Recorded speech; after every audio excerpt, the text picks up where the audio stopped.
اس رائے کو بنیاد بنا کر حکومتی کمیٹی کے ارکان یہ سمجھتے ہیں کہ انہوں نے یہ رائے کمیٹی اجلاس میں کیوں نہیں دی. تو لہٰذا یہ چھوٹے چھوٹے نکات کو لے کر، کسی کی رائے کو لے کر بھی حکومت اس وقت یہ کہہ رہی ہے کہ یہ مذاکراتی عمل سبوتاژ ہو جائے گا اگر تحریری نہ دیا، مذاکراتی عمل رک جائے گا اگر تحریری نہ دیا. حیدر یہ بتائیں کہ اس معاملے پہ یہ بات آپ کی کہ دونوں طرف سے یہ کوشش کی جا رہی ہے کہ نیچا دکھایا جائے، یعنی اس سے یہ لگ رہا ہے کہ سیاسی فائدہ چاہے حکومت ہے وہ بھی اس مذاکراتی عمل سے کوئی سیاسی فائدہ چاہ رہی ہے، اور پی ٹی آئی بھی چاہ رہی ہے کہ ہمیں سیاسی فائدہ ہو. آخری سوال صرف آپ سے میرا یہ ہے کہ کل سے کچھ خبریں چل رہی ہیں کہ پی ٹی آئی کی جانب سے کہیں پہ یہ بات کی گئی ہے جی کہ جو مذاکراتی عمل چل رہا ہے اس میں ایک اور فریق بھی ہے اسٹیبلشمنٹ، اس کو بھی اس مذاکراتی عمل میں شریک ہونا چاہیے.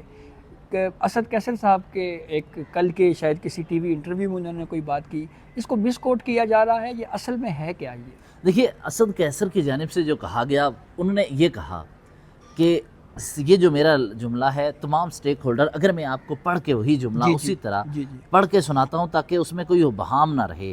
انہوں نے یہ نہیں کہا کہ حکومتی کمیٹی، یعنی یہ جو کمیٹی ہے جو اس میں فوج کا نمائندہ شامل کرو، بلکہ اسد کیسر نے جو الفاظ ادا کیے وہ یہ ہیں.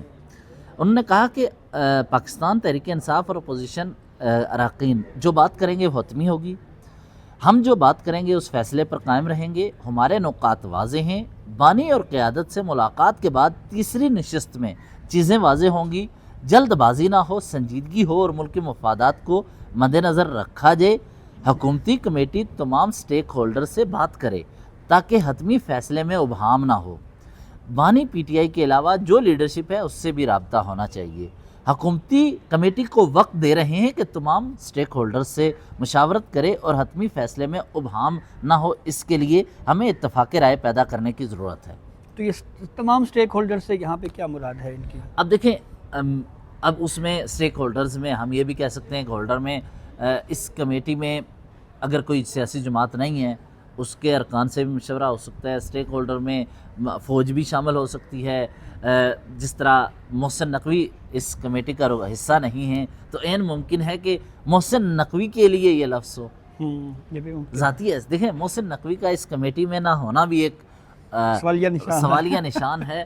اور اب دیکھتے ہیں کہ انہوں نے کیا کہا. اور ایک اور بات، آج صبح میری پارلیمنٹ ہاؤس میں اپوزیشن چیمبر میں اسد کیسر سے ہونے والی ملاقات میں اور اس نقطے پر جو بحث ہوئی، انہوں نے کہا کہ میرا نقطہ ملٹری اسٹیبلشمنٹ کا نہیں ہے، میرا نقطہ یہ ہے کہ اتفاق رائے ایسا ہو، ایسا فیصلہ یہ کمیٹی کرے جس میں بعد میں کسی فریق کو پیچھے ہٹنے کا موقع نہ ملے اور سب کے لیے قابل قبول ہو. میرا سوچ اور فکر اسی کی ہے، اور اسی لیے میں بار بار اس انٹرویو میں یہ کہہ رہا ہوں کہ اتفاق رائے پیدا کریں اور اپنی اناؤں اور ضد کو ختم کیا جائے تاکہ ہم آگے بڑھ سکیں. ٹھیک ہے، بہت شکریہ حیدر. اس پوری ڈسکشن میں ایک چیز تو بہرحال ہمیں واضح ہو رہی ہے کہ پاکستان تحریک انصاف جو کہ تحریری صورت میں اپنے مطالبات حکومت کے سامنے رکھنے میں ابھی تک بھی ہچکچاہٹ کا شکار ہے. وجہ اس کی یہی ہے کہ شاید پاکستان تحریک انصاف یہ سوچ رہی ہے کہ ہمیں تحریری صورت میں کوئی NRO نہ مانگنا پڑے. دوسری جہاں پہ اسد کیسر صاحب کی یہ بات کہ تمام سٹیک ہولڈرز کو اس معاملے پہ آن بورڈ لیا جائے، تو حال ہی میں جو DG ISPR کی جانب سے پریس کانفرنس کی گئی تھی ان سے ایک سوال بھی ہوا تھا. اس سوال کا جواب DG ISPR نے یہ کہا تھا کہ اگر کوئی مذاکراتی عمل ہو رہا ہے تو ہم اس کو ویلکم کرتے ہیں، یا اس کو قابل ستائش قرار دیا، یا ٹھیک ہے کہ بھئی مذاکرات ہونے چاہیے.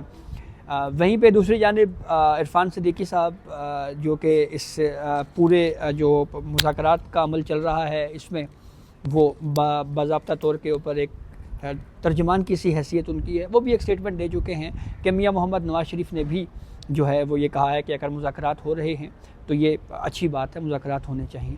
تو اس میں بہرحال ایک سینس تو ہمیں کلیئر ہو رہی ہے، لیکن اب اس وقت بال جو ہے وہ ٹوٹلی پاکستان تحریک انصاف کی کورٹ میں ہے. پاکستان تحریک انصاف نے ڈیسائیڈ کرنا ہے. اگر وہ تحریری صورت میں اپنے مطالبات دے دیتی ہے اور اس پہ میرے خیال میں عمران خان کی بھی کہیں پہ کوئی ولنگ ہوگی تو تب ہی تحریری صورت میں جو قیادت ہے وہ اپنے مطالبات حکومت کے سامنے رکھے گی. اور اگر عمران خان نے انکار کر دیا کہ تحریری صورت میں مطالبات ہم نہیں دیں گے تو پھر ایک ڈیڈ لاک جو ہے وہ کہاں تک جا سکتا ہے؟ کیا یہ تمام پروسیس ایک مرتبہ پھر بے نتیجہ نکلے گا؟ یہ وہ بہت اہم سوالات ہیں جس پہ آگے چل کے ہمیں ان کا جواب ملے گا. تو یہ اب تک کی اپڈیٹ تھی جس سے ہم نے آپ کو آگاہ کیا. بہت شکریہ.